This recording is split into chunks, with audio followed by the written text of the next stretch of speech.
Hey, welcome back to the show. Today we're going to be dealing with the paradox. And the paradox is, what is Paradox Publishing actually doing? Because, man, they have many bags and many of them have been fumbled. This will be fun to do, though. We've got the news that Paradox have, published a title that is ending updates less than 6 months after release, which doesn't exactly inspire confidence, does it? And because of that, I think it's time to actually take stock of what is going on with this publisher. You guys will know that we have been fairly critical of Paradox with City Skylines 2.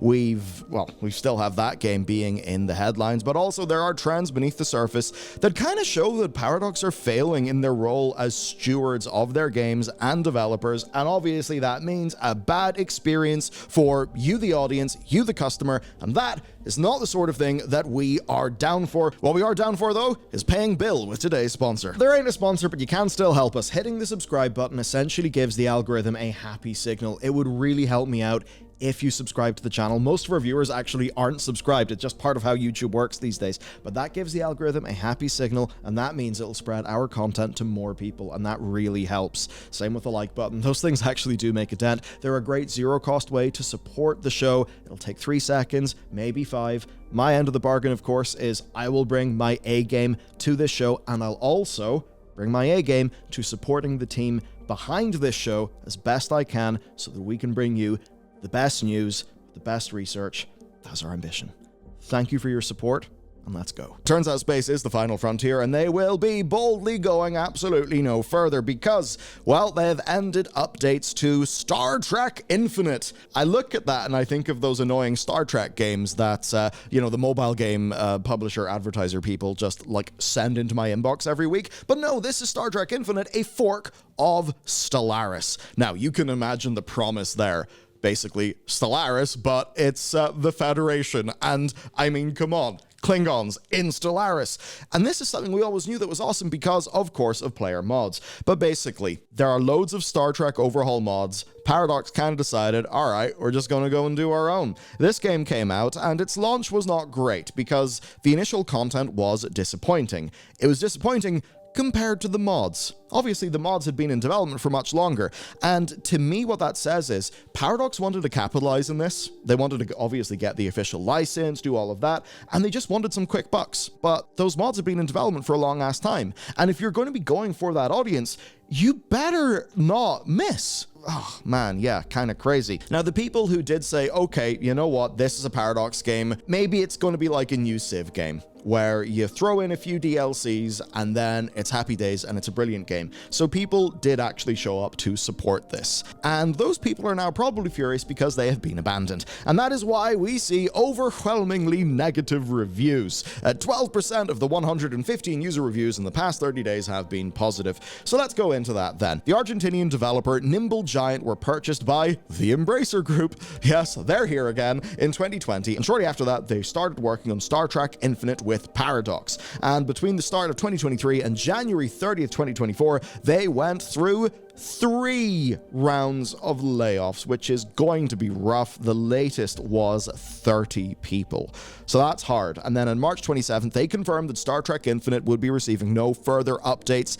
And obviously this brings to mind Lamplighters League. This isn't to say that Lamplighters League is like the game that got us in this position, because Paradox have been making some questionable decisions for a while, but Lamplighters was a very expensive game that absolutely blew up in their faces and didn't make its money back. I think that this game here is definitely it's a smaller disaster than Lamplighters, but it's another example of Paradox things going tits up. And the reason why we say it's similar, though, is because Lamplighters, well, that's a game from a Paradox-owned studio that took nearly 80% losses to staff layoffs before release, released to, pretty middling response that then had Paradox ending development, before releasing the studio to independence. That's what happened there. And this was further hampered by making all of their money previously via licensed strategy games and then making their own IP, allegedly because Paradox were unwilling to take the lower margins on licensed content. So that's actually why Lamplighters ended up the way that it was. And if you're not aware, Lamplighters was made by Harebrained Schemes. They made loads of Shadowrun games, and they've done some really good stuff, which is why it was sad to see them basically be gutted. To go back to today's story, though, there's a very mercenary market reality to this. Paradox can't be forced to support investments that are not making them them their money back. I mean, we talked about Suicide Squad, I believe, yesterday in the channel. Like, at least Warner Bros. Probably have got the bankroll to, to at least try to hold out for a bit longer. I don't think Paradox are in a situation like that. They're evidently quite concerned about their finances. Again, I would refer you to our initial reporting on the collapse of Lamplighters League, their finances, and the rushing out of City Skylines 2. Thing is, when you look at the decision-making processes that are kind of leading us here, well, it's all Paradox, because they're the people with the money. It's going to be less the actual developers. At the end of the day, and, we know this because we do, run a development studio, your publisher does make a lot of big decisions, and ultimately, they're the people with the money. So as a dev, even if you want to continue supporting your game, well, if there's no money being coughed up for that, because remember, developers are paid to develop games. They get a publisher, they get a budget, and they make a game.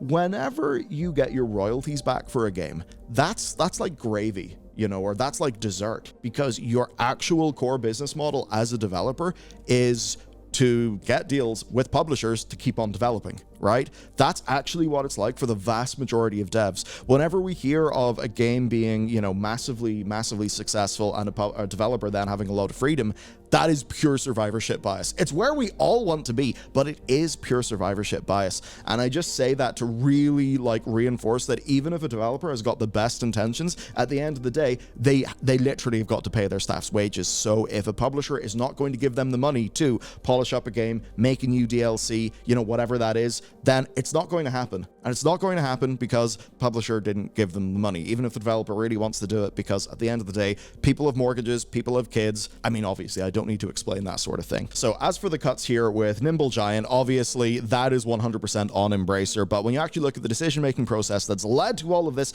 and that is led to Paradox's games releasing in the state that they are releasing in, and then being abandoned, well, that is Paradox's L, because at the end of the day, what will happen in a situation like this is a developer will say, listen, hello there, Paradox. We have passed our milestones, because the way that a publishing deal works is you have milestones, usually monthly, right? And the idea is you pass your milestone, you get your beans. Okay.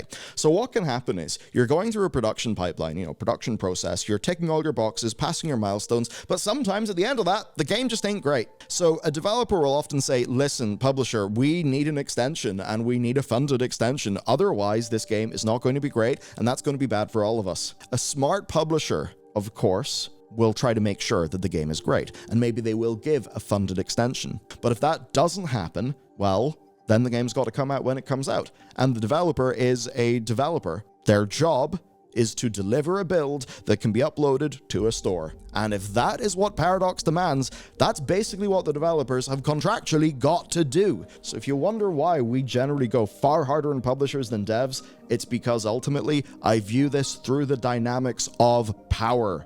Right? Intention, being a cool dude, none of that matters as compared to raw, hard, goddamn power. That's the bit that matters, and that's what the publishers have, and it's the wielding of that power that leads to these games being the way that they are. So let's talk about them. Recently, we've done City Skylines 2, right? And that's got us thinking about Paradox broadly, because we are seeing a pattern as onlookers. Obviously, the core fan base for Paradox games, they have been feeling that pattern for quite a while. Games releasing in a state that feels too early, that is not serving players, and then of course the difference being made by an endless torrent of downloadable content. And the thing is, we're not here talking about Paradox's internally branded studios making 4X games like Crusader Kings. They are beset with their own problems, but that's less what we're talking about today. Today we are talking about them working with external studios or indies that they've commissioned publishing agreements with. So let's take a look at what they've done since CK3, specifically critic scores, but then more importantly, critic recommendations, of course, using OpenCritic, which is our preferred platform. It is much better than Metacritic. OpenCritic, just use it, not Metacritic. Okay, Empire of Sin, 62% score, 26% recommend. Surviving the Aftermath, 71% score, 50% recommend. Age of Wonders 4, 82% review, 93% recommend. Big thumbs up to that. Lamplighters League, 71, 45. Star Trek Infinite, 72-54. City Skylines 2, one of the most important franchises for them, 75% review, 56% recommend. And most recently, Millennia, right? Which was 68% review and 42%, which is sad because Millennia, looking at it, Yes, there's a lot of Civ in there, obviously, but it is actually trying some new and innovative things with like supply lines and how you're building out your city. That does appeal to me. It just seems like it needs more time in the oven. There are also then some upcoming games from them. 4 more this year, in fact. We have Foundry, which is a Satisfactory Factorio-like game coming out into early access in May. Prison Architect 2, which is a 3D sequel to Prison Architect. Life by You, which is a sort of Sims, but it does seem to be trying to do a larger scale, which is admittedly very impressive, but it's coming out into early access in June after several delays. And Vampire the Masquerade Bloodlines 2. One of the most troubled, one of the most delayed projects that I think we've seen in this channel. I mean, if you actually go and look at our coverage of that game, you can see our thumbnail design just completely change from video to video because it's just been, oh, that game's got a new delay. Oh, that game's scuffed for a new reason. Oh, the original creatives are gone. Constant BS. Okay, let's take a look at this pattern here that's becoming kind of clear. There's a very common thread here of tactics, management, or strategy through all of these games, and that means that this is Paradox being in their wheelhouse, where Paradox should be a good tastemaker, where Paradox should actually know what good looks like, because this is literally where they have massive amounts of experience. And even with that, they are releasing subpar games, with the exception of Age of Wonders 4. Now, yes, there's a certain element of like nicheness here, but you'd actually almost say that whenever your game is more niche, it can get away with more problems if it's doing the thing that, makes it unique really well. But no, that's not happening. We are getting launches that feel rushed with a lack of polish. Now, there's certainly interesting things to say with Paradox, because there are times where I will have some personal knowledge of grapevine level things. I can certainly say if you are thinking Paradox are very mercenary and they're just willing to put a game out and, sink or swim, whatever, just get it out right now, that is literally the case. If you're thinking bad things, yeah, you're actually right to think them.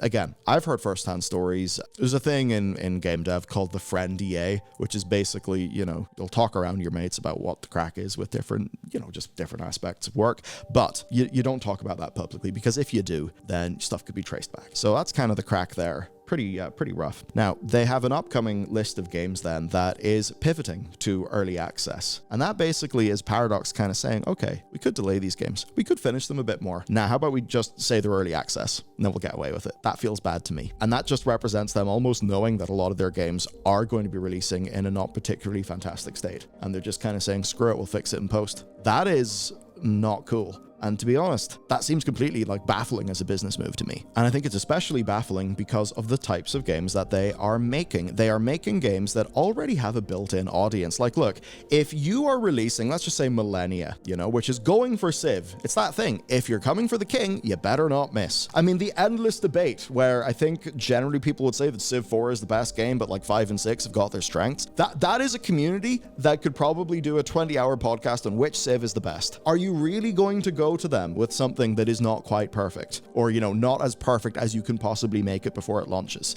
That is the challenging thing between Foundry, between Life by You. Their plan is to make games that kind of resemble massive hits in the strategy and management niche and sort of add that to Paradox's portfolio. But in reality, that's not happening because they're not good enough. Here's via Rock, Paper, Shotgun on Millennia. Millennia is a strategy game that very much wants to be like Civilization and has a lot of enthusiasm for the subject matter. Unfortunately, it isn't a particularly good student. Maybe it could be better if it had another few semesters. And then you got problems with Lamplighters League, City Skylines, and Star Trek that are, of course, very well documented that I'm not going to retread here just for the sake of brevity. You look at the rushed launches as well. It just seems very, very clear. And even with City Skylines 2, the most recent news has been they're starting to release the paid DLC, and the paid DLC is really quite it's quite an underwhelming thing for that game's community. And there's a few specific, you could say, transgressions, like putting palm trees in it, which would mean that hey, if you want palm trees, you got to have that asset pack. And to a lot of people, that feels like something that should be there in the baseline toolkit of City Skylines. So that kind of sucks. But also, they said that paid DLC will only happen once performance issues are fixed. They aren't really fixed. You have Star Trek game gets cancelled. Millennia comes out middling. All of this just makes people think, my God, Paradox are screwed. And it turns out there's probably somebody who could benefit massively from this, and that is Hooded Horse. Yes, Hooded Horse. They've got exciting shit in the pipeline, everybody. Okay, let's talk about them.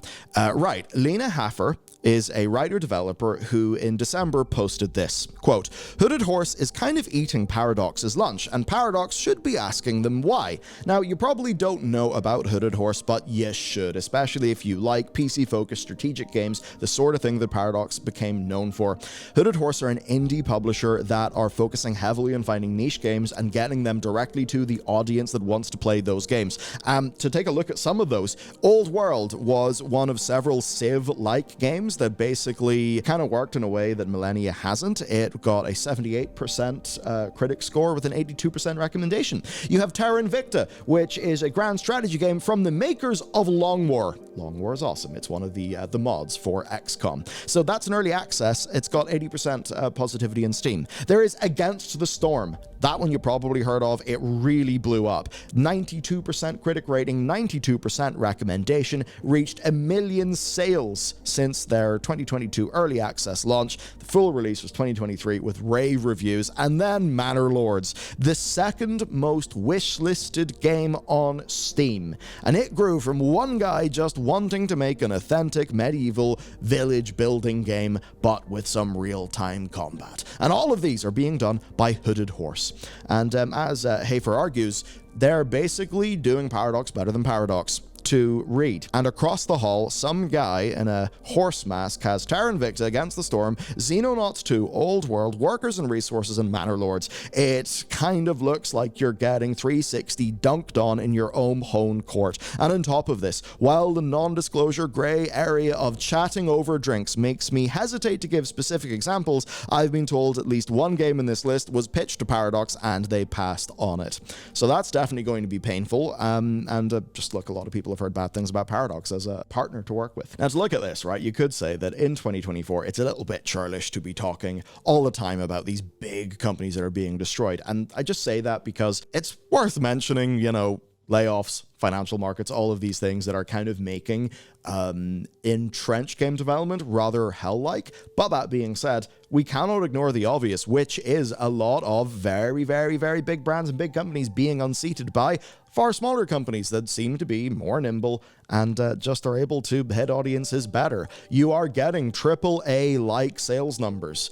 I mean, remember, was it Rob Bartholomew, one of the villains of Creative Assembly? Was it him that was talking about how Total War games, like, they cap out at 1 or 2 million sales? I mean, there you have Against the Storm, with 1 million sales since its early access launch. If you then tell me that, Total War has actually maxed out, bollocks. Bollocks, Rob, bollocks. Again, I don't know if it was Rob who said that, I've forgotten, but anyway, you get my point, right? This is just a situation where the new school are coming to eat Paradox's lunch. And I think what happens is, if you're Paradox, and of course they're publicly traded, so they are going to be dealing with different sets of incentives, but if you are having Hooded Horse eating your lunch, you have to step back and think, because Paradox are marvelously well positioned to dominate this genre. The thing is, they've rested on their laurels, they've taken success for granted, and they've become all too used to not being properly punished for middling releases. But now they are being punished. The only way out is to change their decision-making, because they are the ones with the power. It might suck to give a developer a fully funded 6-month extension or a 1-year extension. I get it. That might financially suck. But if it keeps on going on like this, people will see Paradox as the opposite of, remember, the Nintendo seal of approval. Your logo will be the opposite of that. It will be a mark of shame. It will be a danger sign. It'll be saying, warning, minefield. That's not what you want, because that is not going to drive shareholder value. That's it for today's video. Let me know what you think about this kind of thing. Man, I'm very hyped for a lot of what Hooded Horse is doing. Have a great day. I'll see you back here tomorrow.